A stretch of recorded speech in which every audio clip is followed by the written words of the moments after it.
so impressed at the turnout tonight representing Temecula Valley Unified School District and all the parents that showed up to fight for our kids to have a freedom to choose if they want to wear a mask. Unfortunately, but fortunately, there were so many parents that I was not able to get up in front of the board and speak for 3 minutes. But thankfully, we have platforms like this where I can get my speech out there and have it heard. And I can share it with the school district, the board, local school. You guys can share it. So here it goes. Hi, my name is Lorelei Davis, a parent in Temecula Valley. I only have 3 minutes, so I'll get right to it. And Lord knows that they were watching our 3 minutes. Our Constitution states that all children be given an equal and inclusive opportunity to education. I've read through the California State Educational Code very thoroughly and can only find one area where choosing to not wear a mask may fit into. That is in Article 1, entitled Suspension or Expulsion, Section 48900, Paragraph 1, Section K1. It states, disrupted school activities or otherwise willfully defied the valid authority of supervisors, teachers, administrators, school officials, or other school personnel engaged in the performance of their duties. However, per Section 3 of the same code, I quote, commencing July 1st, 2020, a pupil enrolled in kindergarten or any grades 1 to 5 inclusive shall not be suspended for any acts specified in paragraph 1, and those acts shall not constitute grounds for a pupil enrolled in kindergarten or any of grades 1 to 12 inclusive to be recommended for expulsion. You are required by law to offer an inclusive and equal learning environment for all children. You cannot segregate or exclude a child for having a different race, religion, ethnicity, or culture. According to the Merriam-Webster Dictionary, here are 3 definitions for culture: the customary beliefs, social forms, and material traits of a racial, religious, or social group. Number 2, the characteristic features of everyday existence, such as diversions or way of life, shared by people in a place or time.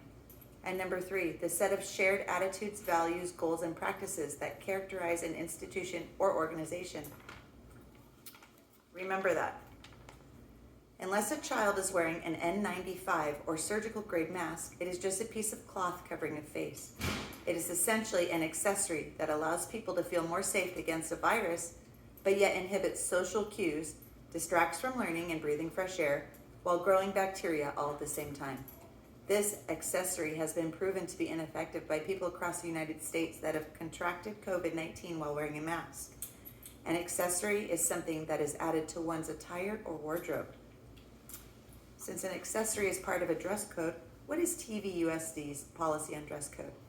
The board policy, Dress and Grooming, BP 5132, and I quote, the school district will ensure that dress code enforcement does not reinforce or increase marginalization or oppression of any group based on race, sex, gender identity, gender expression, sexual orientation, ethnicity, religion, cultural observance,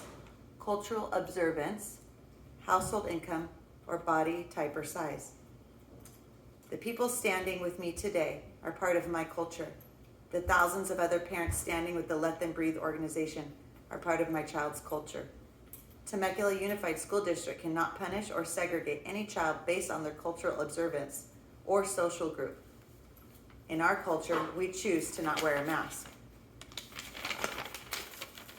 Tonight, the board is capable of voting in such a way that will ensure all children have a voice.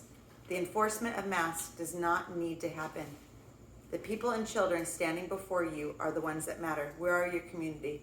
These children are your future, and inhibiting their social, emotional, and cognitive development, you are not only doing a disservice to their future, but yours as well. The time is now to choose the children, and by choosing the children, you give them their voices and lives back. Give the children a choice and let them breathe. Thank you for taking the time to listen.